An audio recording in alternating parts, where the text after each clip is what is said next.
Denver Nuggets, a partir deste momento, entra num second apron, né?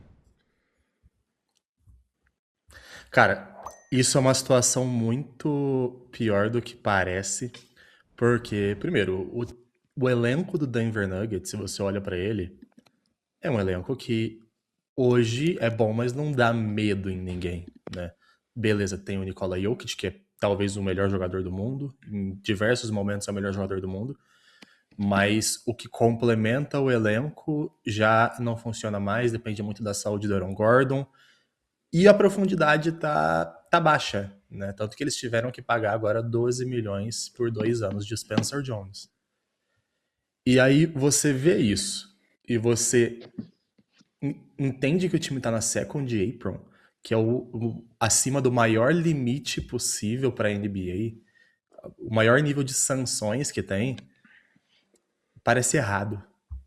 Parece muito errado.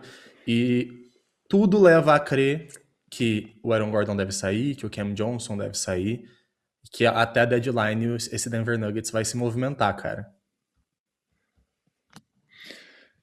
O que acontece com o Denver Nuggets agora, né? Estou até pegando aqui um post do Bob Marks, porque nós falamos na live passada sobre o Denver Nuggets, na minha opinião, não ser mais aquele time que assustava todo mundo.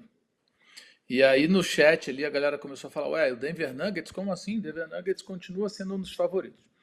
Na minha opinião, eles vêm reduzindo e piorando a condição de jogo, principalmente do Nikola Jokic, que tem que carregar muito ao longo dos anos pós-título, vem perdendo muitas peças. E aí comprova-se mais uma vez que é uma equipe que não está indo bem dentro do seu planejamento. Isso é o que a gente pode afirmar.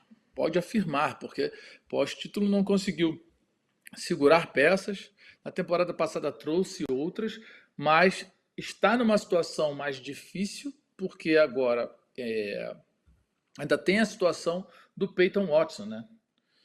Para ver qual vai ser a situação. Se ele continua na equipe, ele quer ganhar em torno dos seus 20 milhões de dólares, ali 25 milhões de dólares, que é mais ou menos o contrato do Christian Brown, mas é muito provável que esse time vá ter que se mexer. Porque, assim, e aí? Você já está acima da second apron.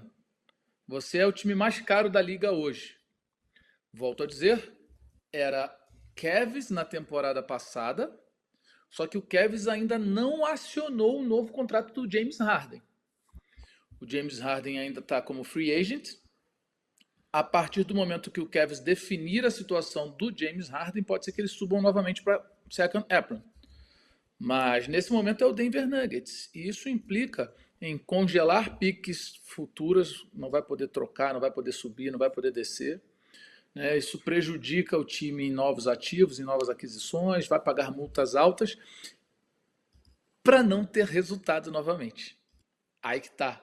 E isso vai valer um pouco também sobre a conversa do Golden State Warriors. Né? A gente vai chegar praticamente no mesmo momento. Vale a pena você inflar sua folha, manter ainda esse time, olhando a liga como ela está hoje.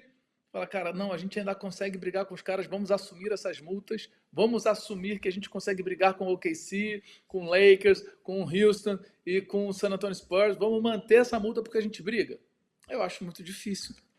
É assim, é prever, é usar a realidade para prever o futuro. Eu Cara, abriria a mão de um monte de coisa situação aí, porque assim, não dá para brigar com esses times.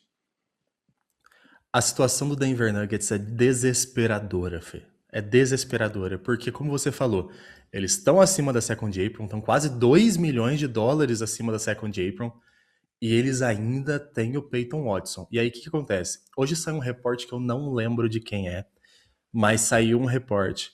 Não é nem um reporte, é mais uma opinião de que Peyton Watson e Jalen Duren estão chegando num momento das negociações que talvez seja melhor aceitar uma oferta qualificatória de 1 ano para no próximo ano sair como um agente livre irrestrito e poder assinar com a franquia que eles quiserem. E aí, o Denver Nuggets entra numa grande sinuca de bico que é a seguinte: o Peyton Watson é um excelente role player. Ele é jovem, ele faz exatamente o que o elenco precisa e ele complementa muito bem o Nikola Jokic, de uma forma que, por exemplo, o Cam Johnson faz também. Então, você fica nessa sinuca de bico entre eu pago 20, 25 milhões no Peyton Watson e tenho que trocar um Cam Johnson, tenho que trocar um Aaron Gordon, ou eu pago a qualificatória mínima do Peyton Watson por um ano para tentar manter ele por mais um ano e disputar. E aí, a grande questão é, paga os 25 milhões pro Peyton Watson ou você paga a qualificatória mínima por um ano para tentar competir durante esse um ano e perde ele de graça na próxima off-season. Porque essa é a situação que tá acabando, que tá se acabando, né? Essa novela toda do Peyton Watson. E aí, como você disse, já tá acima da second April, e se renova com o Peyton Watson, vai ficar mais acima ainda. Ou seja, um Zeke Nnaji vai ter que sair, um Christian Brown vai ter que sair, um Cam Johnson, um Aaron Gordon, talvez o próprio Peyton Watson, porque não dá pra manter o time tão caro assim, cara. E como você disse, sem disputar. Então, assim, o Denver Nuggets está nessa situação de que, cara, sinceramente, o Nikola Jokic hoje sozinho não vai fazer. É, ó, assim, o Cam Johnson melhorou agora no final, né, na reta final da temporada e tal. O Aaron Gordon é aquele cara que tá vindo de lesão, mas é importante, é crucial. Então, o que faz com essa equipe, né? O Jamal Murray é a peça-chave para segurar o time junto com o Nikola Jokic.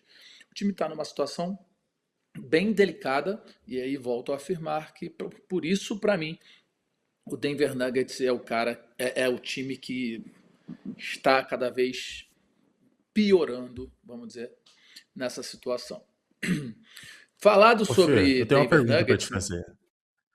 Eu só tenho uma pergunta manda. pra te fazer aqui, já ainda sobre o Denver Nuggets. Se Aham. você hoje tivesse um pacote decente no Jamal Murray e um pacote decente no Aaron Gordon, quem você escolheria trocar? Ó, eu vou te dizer o seguinte: olhando para o que eu tenho no resto da equipe, eu ficaria com o Jamal Murray. Porque, por mais que o Aaron Gordon seja o cara defensivo, é o cara que marca os jogadores principais das equipes adversárias, é o cara que tem os seus jogos de 20 pontos com regularidade, 8 rebotes, 7 rebotes. Não é um reboteiro nato para o tamanho dele, né? Mas eu acho que dá para encontrar um cara que se enquadre nessa posição dele de forma barata. Um cara que seja defensor, um cara que se esforce mais defensivamente, o cara que corre os dois lados da quadra, que não tem a responsabilidade de pontuar. Porque a responsabilidade do Jokic ofensiva, sem o Jamal Murray, é muito grande. E aí eu vejo, né, a prioridade de reter um Jamal Murray para dividir as responsabilidades com o Jokic do que ter que reter o Aaron Gordon só pensando em alguns jogos de 20 mais e uma defesa. A gente encontra jogadores defensivos hoje, principalmente esses de segunda rodada, que vão dar cabeçada o tempo inteiro, que vão se jogar para o time, não querem saber de pontuação, querem saber de bloqueio, de screen, de toco. Então eu ficaria com o Jamal Murray. Eu acho que o Nikola É, Jokic eu, precisa per- mais de um Jamal Murray do que de um Aaron Gordon. eu pergunto porque, se você soma o salário dos dois jogadores hoje, é 50% da folha salarial, cara. E aí, para um Aaron Gordon que se lesiona muito e que a gente depende da saúde dele para o time conseguir jogar, e um Jamal Murray que, querendo ou não, é inconstante, 50% da folha salarial é muita coisa. Muita coisa. Ainda mais sabendo que o Jokic tem uma última renovação aí pendente para provavelmente para a próxima off-season. Então, mas você ficaria com quem? É complicado, mas eu acho que eu também ficaria com o Jamal Murray, apesar de ser mais caro. É o que você falou, cara. Hoje, o que o Aaron Gordon faz consegue achar algo parecido. O que o Jamal Murray faz, principalmente nos playoffs, o que ele consegue fazer nos playoffs, é muito difícil de achar. Muito difícil. Eu acho isso, cara. Se você olhar aqui, ó, do Aaron, só pra gente falar exatamente sobre esses 50% da folha do Denver Nuggets, o próximo, a próxima temporada, 26-27, o salário do Jamal Murray são 50 milhões de dólares. 50 milhões de dólares. E se você pegar Aaron Pois é. Gordon para a próxima temporada, ele está custando 31 milhões de dólares. 34. 31, 32, vai. É 31. Isso. 32, arredondando dá 32. Então, assim, são quase 20 milhões de diferenças de um contrato para o outro, né? É muita coisa também. Mas eu acho que o Jamal Murray é uma peça hoje na liga difícil de achar. O cara que vai derrubar bolas de 3 pontos, o cara que você pode confiar nos playoffs, é o cara que vai fazer no mínimo 20, 22 pontos por jogo e ajudar a sua principal estrela ofensivamente. Achar uns, entre aspas, né, na brincadeira aqui, achar uns bagres ofensivos, mas que defendam bem, que dão porrada, que pega rebote, é mais fácil hoje do que achar um cara que tem a habilidade ofensiva do Jamal Murray, sabe? É. O chat tá dividido aqui. O, É uma o decisão Ian falou difícil, é que uma tem que decisão trocar o difícil. Gordon. É. Pois é. Mas estão falando também que point guard é mais fácil de encontrar no mercado. É uma Então, o Hélio decisão tá falando, ó, difícil vejo o que o Gordon. Denver Nuggets vai ter que tomar. Exato, exato. Ó, vejo o Gordon se encaixando mais em uma franquia do que o Jamal Murray, principalmente pelo seu salário. É isso. Quem absorveria um Jamal Murray hoje com 50 milhões de dólares? Porque tem espaço para 50 milhões de dólares. Equipes que não vão brigar pelo título, de repente, falar, pô, eu quero o Aaron Gordon aqui porque é um grande jogador. Agora, equipes que vão brigar hoje, que já estão montadas, nenhuma consegue absorver 50 milhões de dólares.